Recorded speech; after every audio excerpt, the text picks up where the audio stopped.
यांनी आता शाळांकडे मोर्चा वळवलेला आहे। शाळा अंगणवाडी या ठिकाणी विनापरवाना अन्न पुरवता येणार नाही। तुकाराम मुंढेंनी ही घोषणा केली आहे। विद्यार्थ्यांचा पोषण आहार हा सकस आणि दर्जेदारच हवा असे स्पष्ट निर्देश मुंढे यांनी दिलेले आहेत। तुकाराम मुंढेंनी ही मोठी घोषणा केलेली आहे।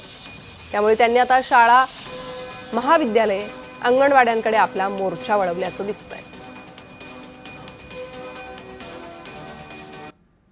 प्रत्येक शाळेची वर्षातून किमान 2 वेळा अन्न सुरक्षा तपासणी आम्ही करणार आहोत, किमान 2 वेळेस, आणि किमान एक अन्न नमुना संकलन करून त्याची तपासणी करणार आहोत।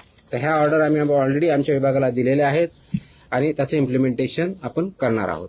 ट्रेन मॅनपॉवर किंवा फूड हँडलर्स असतील, हेल्थ अँड वेलनेस अँबॅसेडर असेल किंवा नोडल ऑफिसर असेल, हे सर्व तिथं अपॉइंट केले जातील। त्याचबरोबर प्रवेशद्वारावर त्याच्यावरती चेतावणी दिली जाईल।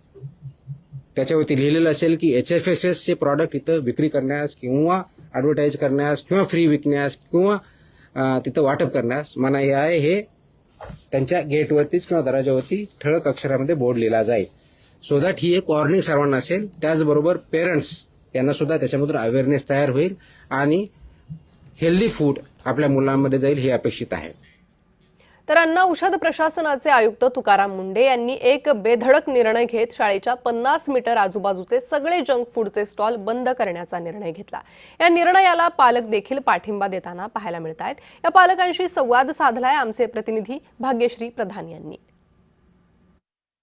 50 मीटरच्या अवतीभवती शाळांच्या जंक फूड आता मिळणार नाहीये, त्यामुळे लहान मुलं जिथे गर्दी करतात ते स्पॉटच आता कुठेतरी बंद होणार आहेत। तुम्ही पालक म्हणून कसं बघताय? वडापाव, समोसा पाव मुलांनी खरं तर खाल्ला नाही पाहिजे, पण कसं बघता पालक म्हणून? कारण तुम्ही तुमच्या लहानपणी खाल्लेलं आहे सगळं। हल्लीचं जंक फूड आणि पूर्वीच्या जंक फूड मध्ये तुलनाच होऊ शकत नाही। पूर्वी आपण कधीतरी खायचो, हे जर इतक्या इझिली ऍक्सेसिबल राहिलं मुलांना तर ते आधीपासून अलाउड आहे असं कळतं। त्यामुळे I think it's a very good decision.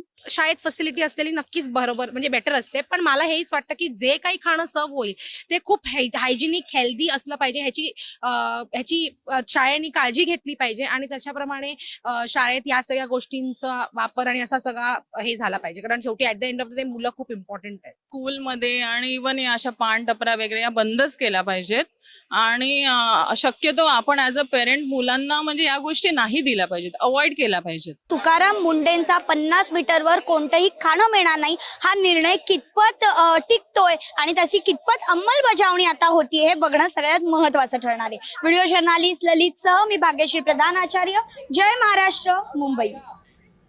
एक